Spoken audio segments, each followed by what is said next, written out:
चलिए, तो हिस्सा नसर और हिस्सा नज़म हम लोग पढ़ लिए हैं। अब आज हम लोग गज़लियात मुकम्मल करेंगे, उसके बाद उर्दू ग्रामर पढ़ेंगे। देख रहे हैं ये डीएलएड का गाइड है, तो आप इसे पढ़ें और याद भी कर ले। चलिए, तब हम लोग सवाल नंबर 1 से शुरू करते हैं। हिस्सा नसर और हिस्सा नज़म पढ़ लिए दोनों। अब ये हिस्सा गज़लियात है, उसके बाद उर्दू ग्रामर हो जाएगा। अगर आप इतना कर लेते हैं तो इंशाअल्लाह ताला 25 में आप 22-23 तो सही कर ही लेंगे। चलिए, अब पहला सवाल है, अहमद फराज की पैदाइश कहाँ हुई?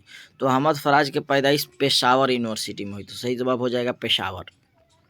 फ़ारसी शायरी में मुबारक हुसैन के उस्ताद कौन है? तो आपको बता दें, फ़ारसी शायरी में कहे तो ये अब्दुल हमीद परिसा। अगर कहे उर्दू शायरी में मुबारक अजीमाबादी के उस्ताद कौन है? तो दाग दहलवी। ये आपको याद होना चाहिए, ठीक ना, दाग दहलवी, ये क्लियर याद होना चाहिए, ठीक ना, जो कहे तो। अगला सवाल हम लोग देखते हैं, मुबारक अजीमाबादी का इंतकाल कब हुआ? तो मुबारक अजीमाबादी का इंतकाल जो है ना, ये उनका इंतकाल 1958 ईस्वी में हुआ। तो बिल्कुल सही जवाब ये हो जाएगा 1958। अहमद फराज किस यूनिवर्सिटी में लेक्चरर थे? बताए पेशावर यूनिवर्सिटी, सही जवाब हो जाएगा जी।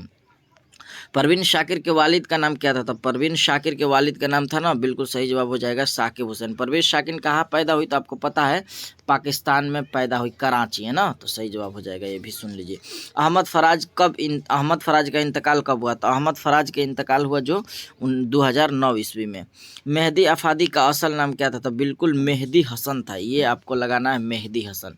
ये मेहदी हसन कब पैदा हुए? तो आपको पता है कि 1828 ईस्वी में गोरखपुर में पैदा हुए मेहदी अफादी, ठीक ना। चलिए, अगले सवाल हम लोग देखते हैं। सवाल नंबर 8 है ना, मेहदी अफादी यूपी के किस शहर में पैदा हुए? तभी बताए कि मेहदी अफादी गोरखपुर में 1828 में पैदा हुए, तो सही जवाब हो जाएगा अलिफ। उर्दू शायरी में मुबारक हुसैन के उस्ताद कौन है? तभी बताएं कि देखिए दाग दहलवी, ये लिख कर बताए ना। फारसी शायरी में अब्दुल हमीद परेशान, देखे ना, तो ये उर्दू शायरी में, दोनों आपको डिफरेंस याद कर लेना, ठीक ना। चलिए, अगला सवाल देखते हैं, गजल अरबी के किस सिन्फ से माखोज है? तो गजल अरबी के कसीदा सिन्फ से माखोज है, सही जवाब हो जाएगा अलिफ। अगला सवाल, गजल के आखिरी शेर को क्या कहते हैं? तो गजल के आखिरी शेर को मक्ता कहते हैं। गजल के पहले शेर कहे तो मतला। इसको पहचानेंगे कैसे? अक्सर लोग भूल जाते हैं, तो देखिए इसको इस तरह से याद करेंगे। गजल के अगर पहले शेर कहे तो पहले देखिए अलिफ बा तासा पढ़िए तो पहले तो आता है ना, उसके बाद काफ आता है। तो गजल के पहले शेर कहे तो क्या होगा? मतला, इसलिए पहले तो आ रहा है। और गजल के आखिरी शेर कहे तो मकता, ये ठीक है, याद हो गया आपको, यानी पहले तो आ रहा है तो मतला, गजल के पहले शेर तो के बाद काफ आ रहा है तो आखिरी हुआ, तो इसीलिए गजल के आखिरी शेर को मक्ता कहेंगे। आप समझ गए होंगे। अब देखिए यहाँ दिया भी है, गजल के पहले शेर को क्या कहते हैं? तो मतला कहेंगे। आखिरी शेर को क्या कहते हैं? तो मक्ता कहते हैं, ठीक ना। चलिए, जिस गजल में रद्दीफ ना हो उस गजल को क्या कहते हैं? उस गजल को गैर मुरद्दफ कहते हैं। रद्दीफ मतलब जैसे जो भी गजल हो ना, उसमें जो दोबारा है ना, बार बार आए, उसी को रद्दीफ कहा जाता है। चलिए, तो ये क्लियर हो गया। अगला सवाल हम लोग देखते हैं, दक्कन के किस शायर के जरिए उर्दू गजल शुमाल में पहुंची? तो इसका सही जवाब है, ये देखिए दक्कन कह रहा है ना, दक्कन दक्कनी मिला दीजिए, वली दक्कनी, इस तरह से भी आप इसको ट्रिक के साथ याद कर सकते हैं, ठीक ना, वली दक्कनी के। चलिए, अगला सवाल हम लोग देखते हैं, हसन नईम की पैदाइश कहाँ हुई?